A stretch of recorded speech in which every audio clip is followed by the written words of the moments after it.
Begin the Gemara Daf Mesechtes Bava Kama Daf Lamed Ches. Begin the second line down with the top of the Yamid, where the Gemara continues to explain the halacha of our previous Mishnah, where the pasuk when it talks about Shar Shanagach, it says V'chayigiv Shar Ish Es, and it says Shari Ehu.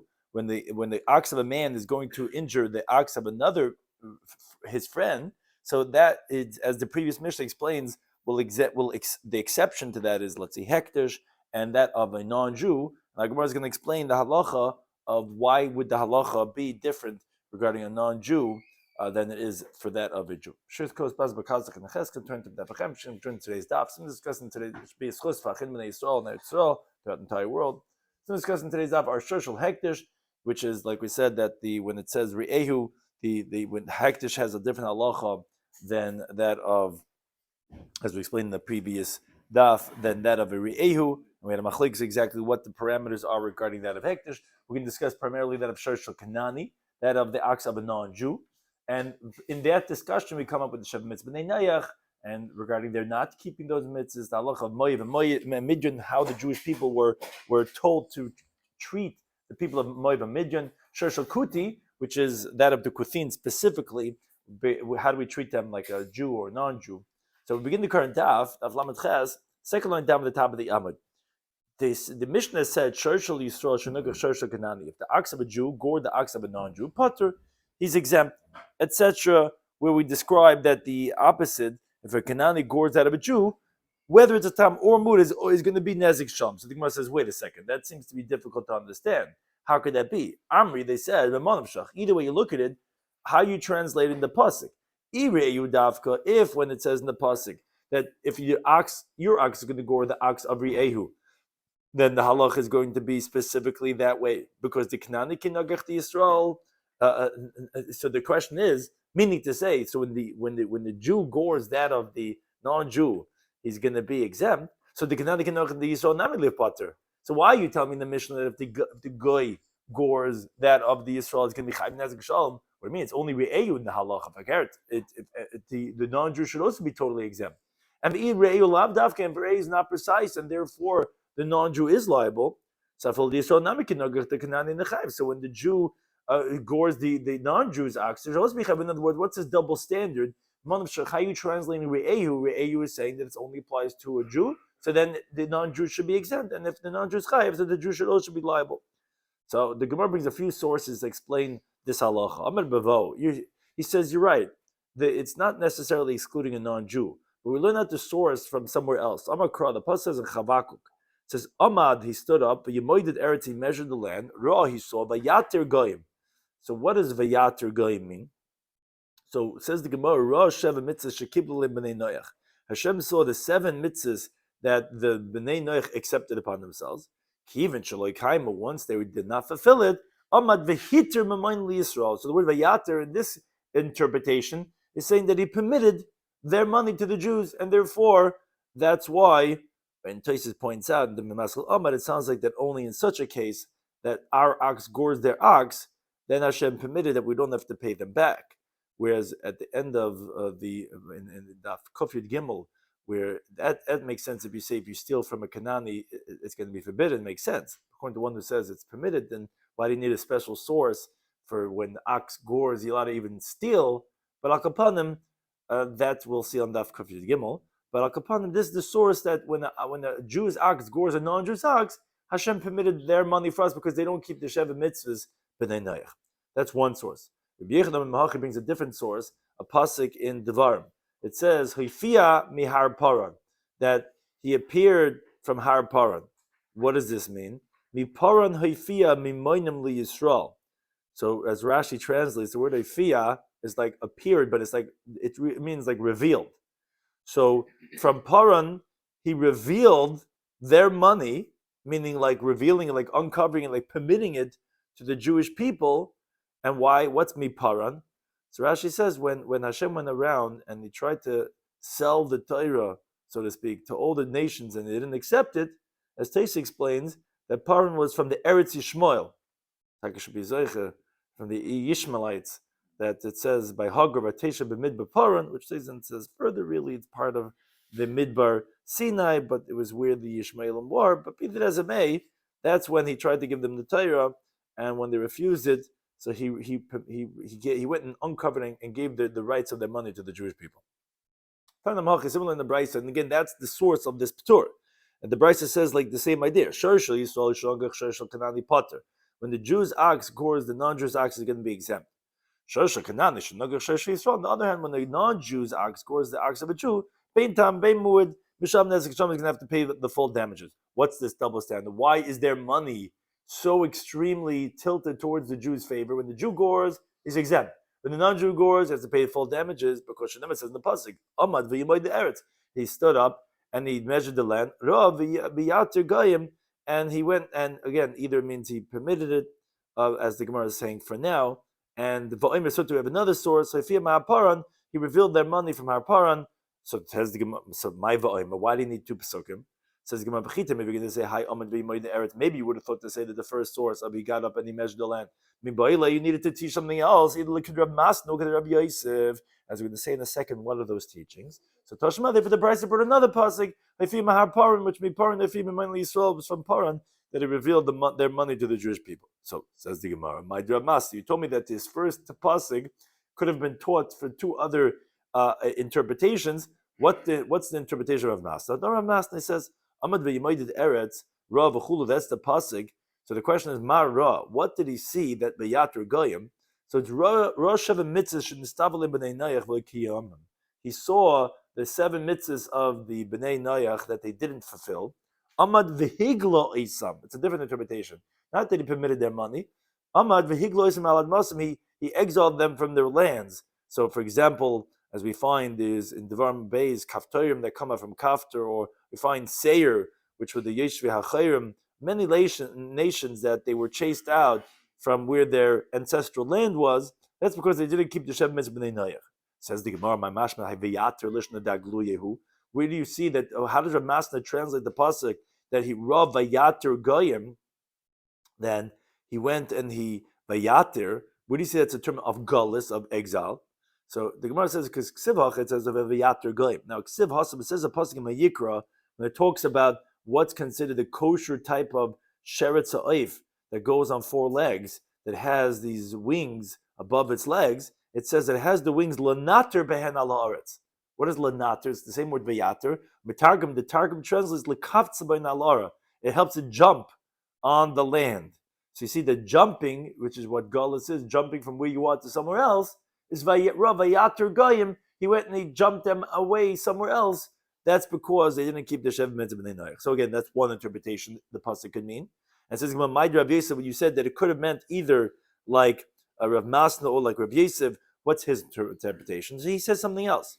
Rabbi Yosef, he says, Amad v'yimayd the aretz. He stood up and he measured the land. Ra b'chulu, ma ra. What did he see?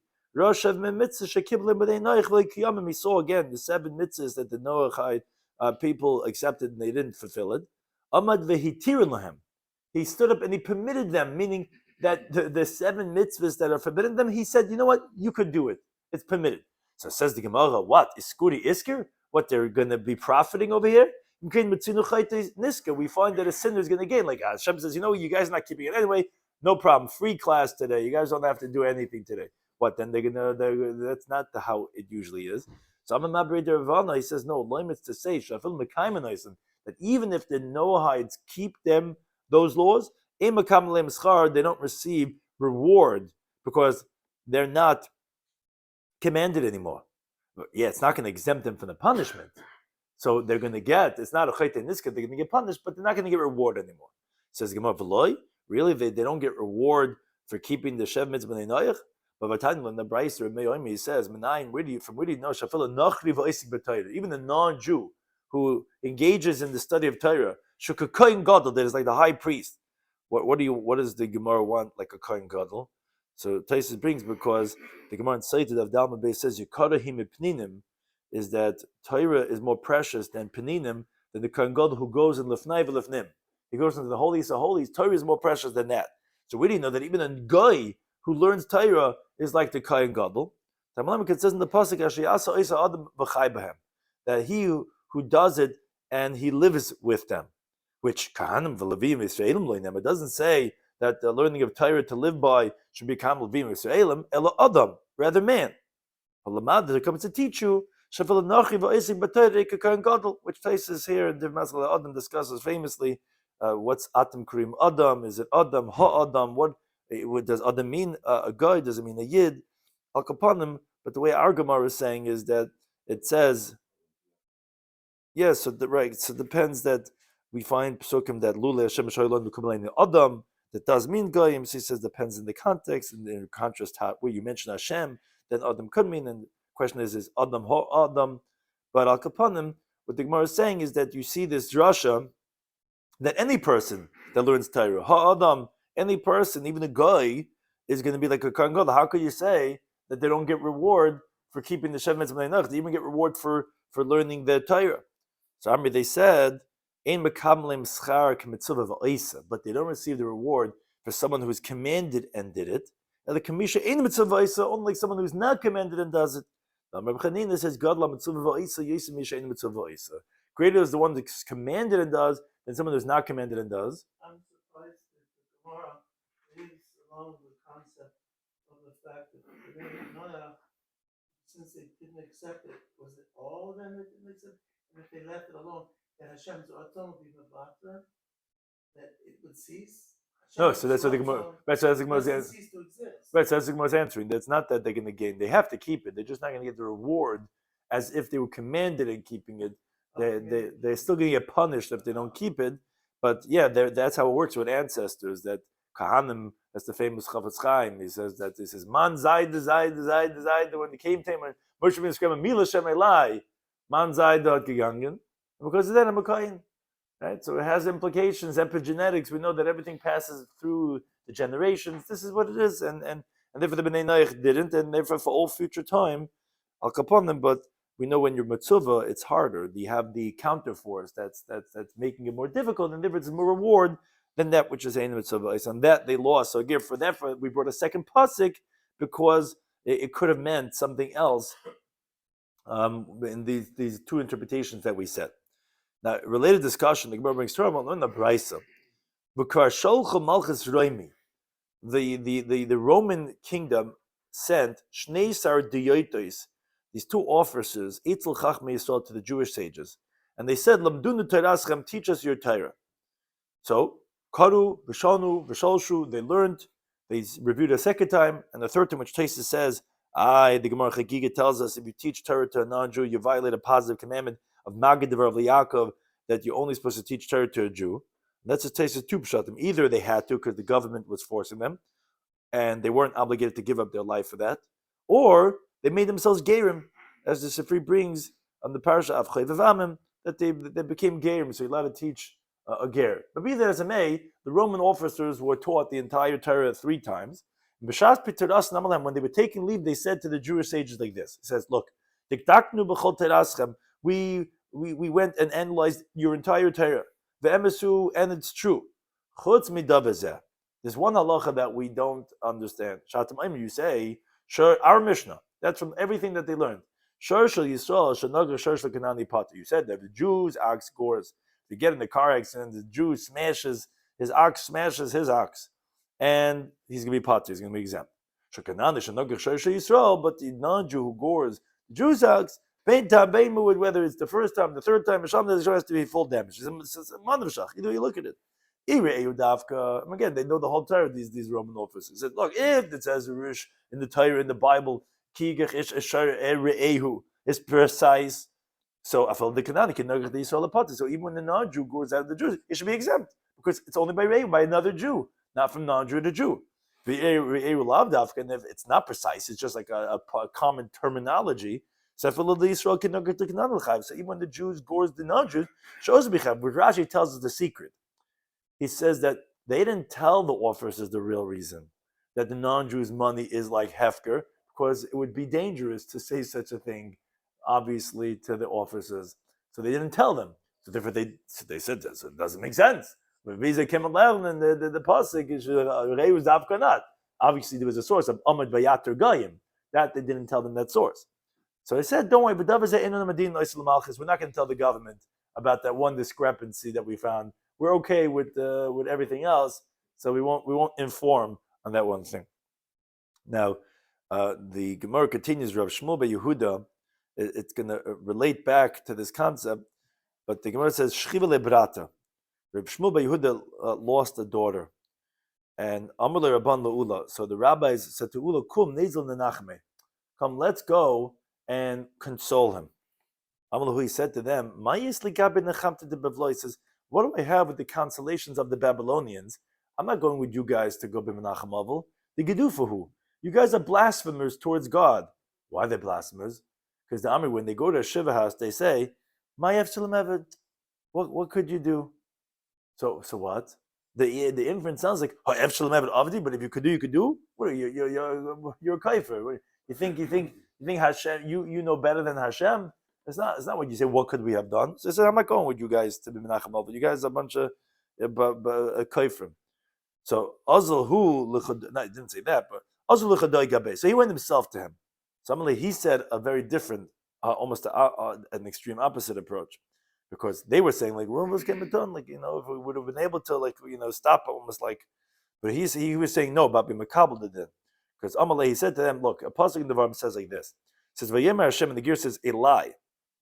Moshe Rabbeinu was saying, Hashem said to me, Al tatzer es mayav, don't bother mayav. Al tiskaba Muhammad, don't provoke with them a war. Now like this. Why would Moshe have entertained to wage war without permission against that of Moav? Okay, because Moshe made a kavachem by himself, which Rashi, Tosis says, Lab Davka, it just means Moshe would have made a kavachemer had he not been warned beforehand. But Amar, he said like this. If the Midianites, they only came to help Moav. Moav needed help, and they reached out to Midian, and they got Midian to help them, to prevent them. With Balak Melech Moav reached out to Midian, and they were supposed to help them from the Jewish people who were trying to attack them. And the Torah says, provoke the Midianites, hit them. So, and they were only coming to help. So to continue to Medbeis, Moavim Atzman, so Moshe Rabbeinu would have made such a kavuchemer. The people of Moav themselves, who they started the problem, they hired Bilam. Lloyd Koshkin isn't all the more so that you should provoke and fight with them. Oh, so that's why Amalek Kadosh Baruch Hu, Hashem therefore was telling him, no, Al Tatzres Moav, Al Tishkeba Mochama. Why? Isn't that a kavuchemer? They were the ones who started up.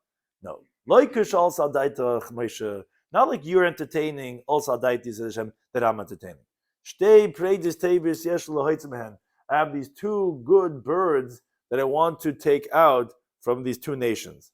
Rus HaMoaviyah from Moav, which was obviously the matriarch of the Davidic dynasty, but Nama HaMainis and Nama, who is the by Shloima Melech, that his wife, that she was from Ammon. So from Ammon and Moav, Hashem wanted to pick out these two women, and so something about it's a kavachem. So this is what he's telling to Menachem Avos. He's in the Shiva house, and he's saying over this teaching. He's saying, if for two birds, meaning if for two women, really they should have been destroyed, because even the assisting nation, were you supposed to fight and kill them, and the primary one for sure kavachem. Hashem says no. Don't destroy the entire nations, because he wants these two women. So listen to his nechama. Bita shel Rabbi, the daughter of my teacher, im kesherihi, if she would have been upstanding, v'ruyihi lotzes mimena davar tov, and something good would have came out of her to have an upstanding child. Alachas kama v'kama dabachaya. All the more so that she would have lived. So he's saying that don't worry that she died, because if any good would have been coming from her, Ammon and Moav, terrible nations, Hashem kept the entire nation alive because there's going to come out of them the one woman from each one of these nations. They kept them alive. So your daughter, for sure, if anything good would have came out, he would have kept her alive. Yeah, it's a little heavy. Don't try this at home type. But it was almost the exact opposite of the other ones. The other ones were saying, "What's came done?" They're like almost like, and like not understanding the justice of God. And he's going a little extreme on the other end and saying that if there would have been something, then he would have kept her alive. Now, related discussion, what we said before, Amr B'chi Rabba Amr B'Yechanan says, Hashem does not hold back the reward of any creature. That is, afilas sichana, even the reward of just a good and clean speech. Because the Ila Bechira, we know that where does Ammon and Moav come from? These two nations that we just spoke about, that Hashem wanted to keep them alive for this Rus and for this Nama, was because Lot, when he ran away from Staim, so his two daughters thought the world was over, and they were intimate with them, and they had these two children. Now, the Ila Bechira, the older daughter, the Ka'amra Moav, she named her child in a more inappropriate type of name, which is meaning Me'oviha, Me'avi, from my father. That's Moav, from my father. So that's not so nice to say that that's the name of the child. So I'm like Kadosh Baruch Hu Moshe. So what Hashem said to Moshe? Pasuk in the bottom, it says, "Al says Moav, don't bother Moav, Al tiska b'mulchama, and don't provoke to fight a war with them." Now, sounds like Mulchama hu delay. You just can't fight a war. Hongaria, which means to like enslave them, that they should have to bring water and food for you. Other that you could do to Moav. Whereas Seira, the Ka'amra, but the younger daughter who said Ben Ami, the son of my people. That's not so clear what that refers to. So then Hashem said to Moshe, "B'kadavta mul b'nei Ammon," and you'll get near opposite the people of Ammon. Al titzurem, al tiskabam. Don't bother them. Don't provoke them. Kalal, meaning at all. That even to make them work for the king, even that they shouldn't do. Again, because of the clean speech, you see how important is even a sichana of what the reward is for that type of a thing. And another teaching from Rabbi Shloimy Schwartzberg, continue on this theme of this narrative. A person should always run to be first to do a mitzvah, which Taisa explains that although we know that they were ancestral relationship with their father, but their intent was for a mitzvah, as the Gemara brings in Mesechtas Nazir Daf Gimel Amud Aleph, that they really thought they were doing a thing to continue the world. So because of going one night before, that the older daughter went before the younger daughter. She did it one night, and the younger daughter did it the next night.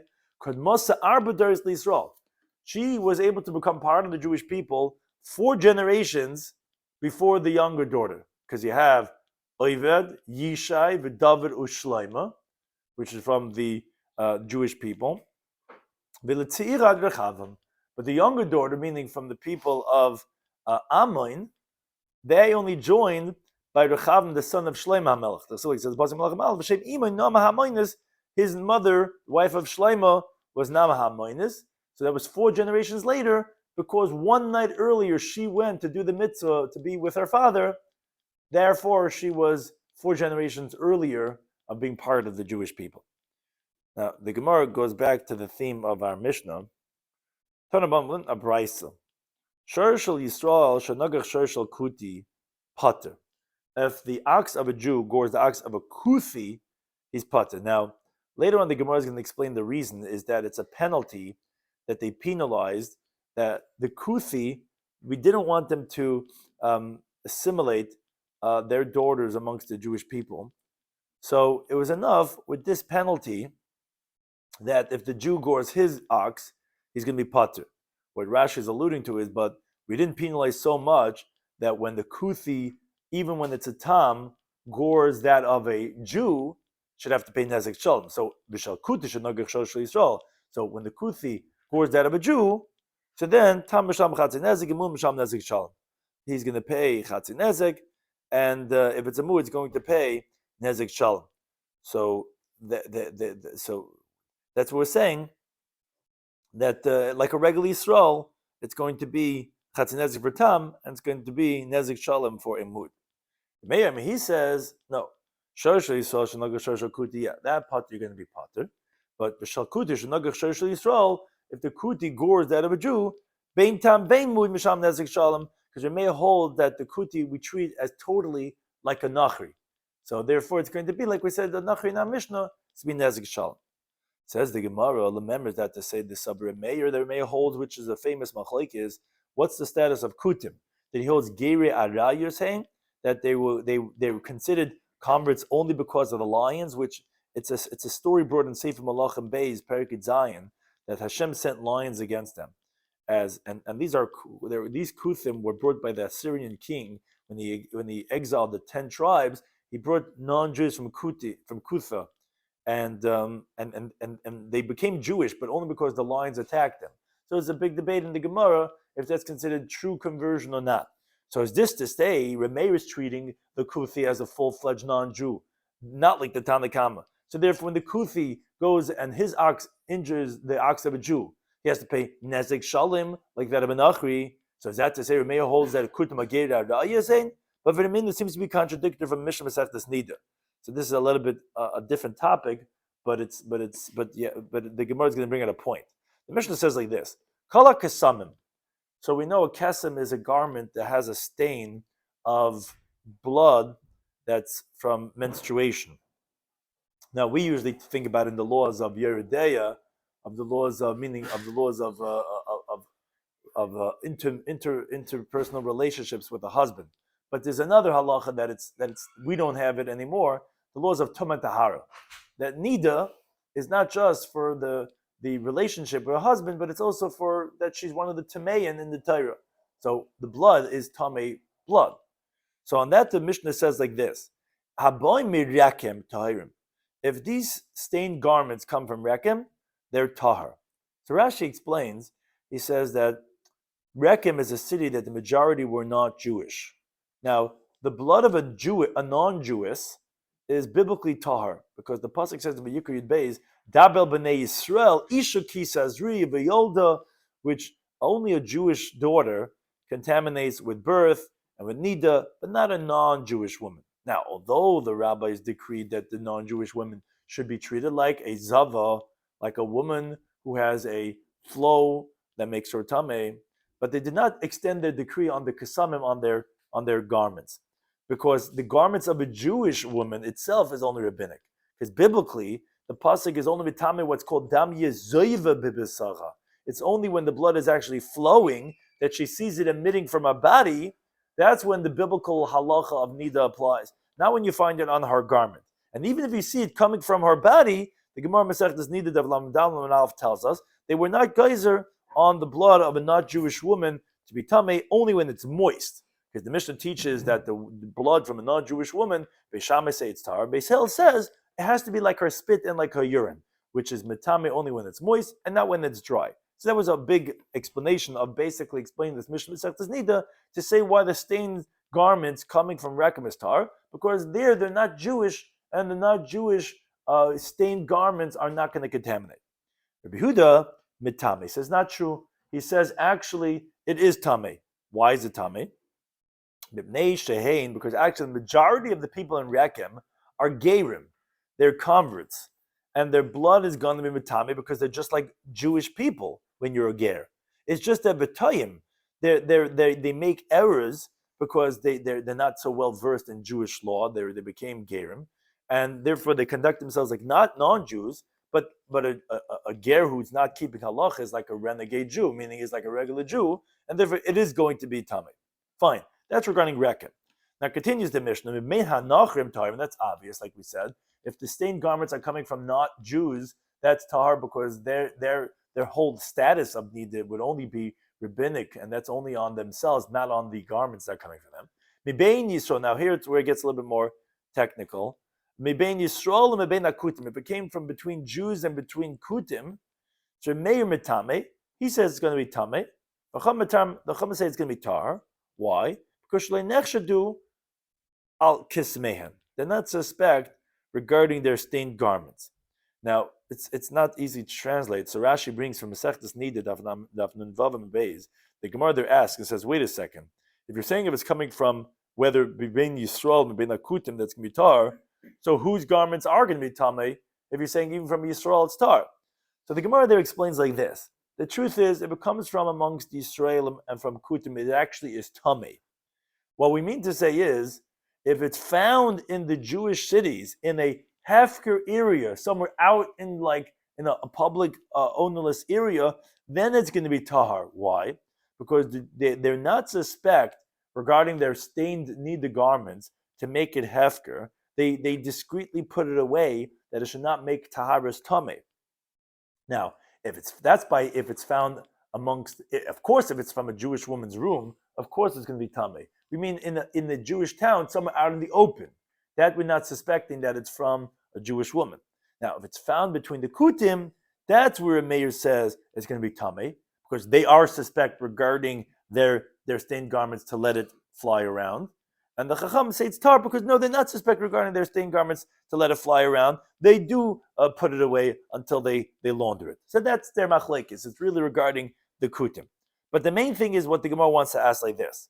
Alma, so we see from the fact that Remeir says that the blood of kutim is going to be metame, right? Remeir is the one that says metame, which again we translated as referring to the dam of a kutim. That's their machlekes. Ooh, so obviously Remeir holds kutim gedi emesain. He obviously holds that kutim are considered full-fledged true converts. But that contradicts what we said before, that he's saying that when the kutim's ox gores the Jew's ox, he's nezik shalom. Nezik shalom. But if he's a Yisrael, if he's a ger emes, it should be just chatzi nezik, just like it is by regular Yisrael. Some before he says, no, it's not difficult. The truth is, like we proved from the Mishnah Masechta Nida, that he holds that a kuti is a ger emes. He's a regular Jew. But kanasu shekon jamei b'maynim, as we actually saw the other way, we said when no one had a difficulty when we said the Jew's ox gores the kuti's ox, that the kuti is not going to have to owe him anything because we don't want them to assimilate. So even though the geri emes, the same thing is the reverse too, where when he gores the Jew's ox, Remeir held more than the Tana Kama. He held that you have to pay even nezik shalom, even by a tam, shalayit mubem, that they shouldn't assimilate with them, and that's why. But you're right, they are geri emes, like we brought from the Mishnah Masechta Nida. But most of Reb Zera asks on Rebbe Vohum from a Mishnah Masechta Ksubas. The Mishnah says ve'elun irish kanas, and these are the betrothed maidens. These are the girls when they're violated, that you have to pay a penalty for being ma'anis them. And it doesn't say this. The obvious case, it says the chedushim. Habal mamzeres. If he violates a mamzeres, a woman born from an illegitimate marriage, val nesina, which is the people from the Gevonim, ala kutis, and on the kutis, a kuti girl that was raped, the ma'anis has to give the money. Now, Bisa could everything to say Kanash and Meir B'Mainam, the Meir penalized them in their money. So Hachaname Niknas. Here also should penalize that the ma'anis should be potter, that they shouldn't become assimilated. Why does the Mishnah there say that they have a kanas? So Mabai says, we don't want the sinner to be gaining. We don't want a guy who is ma'anis, a girl, to get off the hook. Says the Gemara, but why don't you give it to the poor? Why are you giving it to them if you want to make some differentiation that they shouldn't assimilate? No, that wouldn't work because it's money that has no claimants. Because if you say goes to the poor, who's going to come and bring him to court? If a pauper comes, he says, I'm giving it to some other poor person. Therefore, it wouldn't be a feasible option. And therefore, that's why we leave it that they do get a knas, and we don't say that we don't want them to assimilate. But in general, yeah, Mayor holds that we don't want them to assimilate, and therefore, we're going to totally say that their money is not a liability for a Jew. Thank you for any time hosting us.